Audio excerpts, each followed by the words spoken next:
Tamu Sultan Mahmud yang dilihat Sam tadi adalah Datuk Maringgi, saudagar paling kaya di Padang yang kekayaannya terkenal sampai ke Malaka hingga Singapura. Hampir semua toko dan rumah besar di Pasar Gadang adalah kepunyaannya. Juga tanah kebun dan sawah-sawah. Ia juga menguasai kapal-kapal di Pelabuhan Muaro. Bisnis kelapa kering dan hasil perkebunannya telah sampai ke benua Eropa. Pergaulannya amat luas. Tak ada orang Eropa, Cina, Arab, atau India yang kaya dan berpangkat di Padang yang tidak dijadikannya sahabat. Selain terkenal dengan kekayaannya, Datuk Maringgi juga jadi buah bibir karena sampili kariang dan gemar menikahi wanita-wanita cantik yang tergiur oleh uangnya. Meski kaya raya, namun rumah Datuk yang rambutnya telah beruban ini sangat kotor. Sebanding dengan wajahnya yang jelek dan sifatnya yang mirip ular berbisa. Namun demikian, tetap saja ada orang yang berurusan dengan sang datuk. Terlebih lagi, bila sedang kesulitan uang, begitu juga rupanya dengan sang Sultan Mahmud, ayah Sam yang terkejut melihat kedatangan anak lelakinya.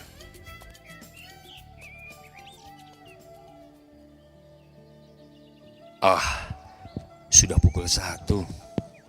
Seru Sultan Mahmud kepada Datuk Maringgi. Ini sudah 1:30. Ralat Datuk Maringgi sambil melihat arloji berantai emasnya yang besar. Gimana Datuk? Jadi engkau Datuk meminjami saya uang yang 3.000 itu kan? Oh, ya tentu dong. Tapi Datuk, apa yang harus saya berikan sebagai jaminannya?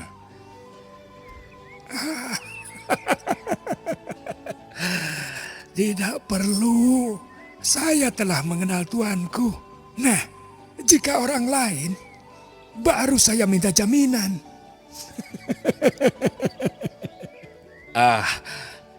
Jangan begitu engkau Datuk.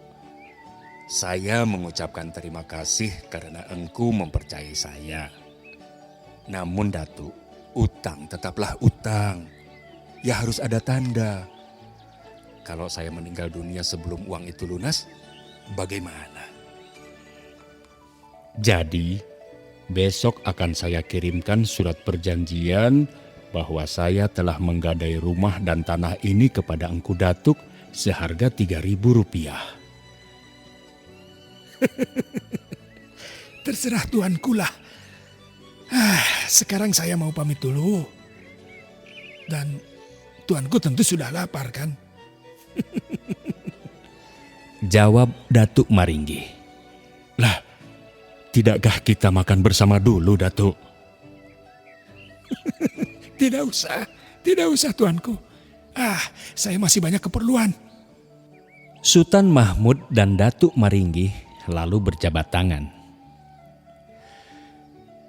Sambil menarik napas lega, Sultan Mahmud memandangi Datuk Maringgi turun dari rumah dan naik ke atas keretanya, lalu pergi.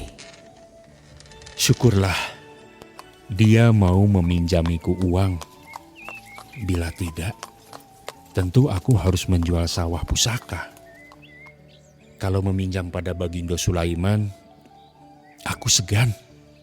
Nanti dia tak mau utang itu kubayar. Ketika Sultan Mahmud masuk ke dalam rumah, ditemuinya Sam yang telah berganti baju seragam sekolah dengan baju Cina putih dan celana genggang.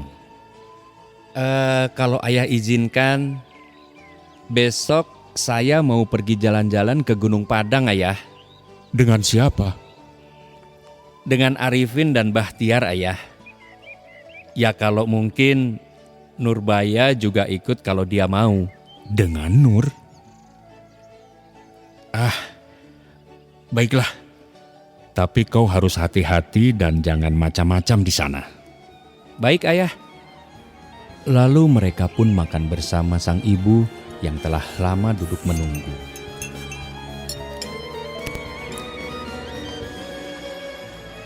Gimana teman-teman kisah Siti Nurbaya kali ini? Ternyata Datuk Maringgih ada di rumah Sultan Mahmud loh.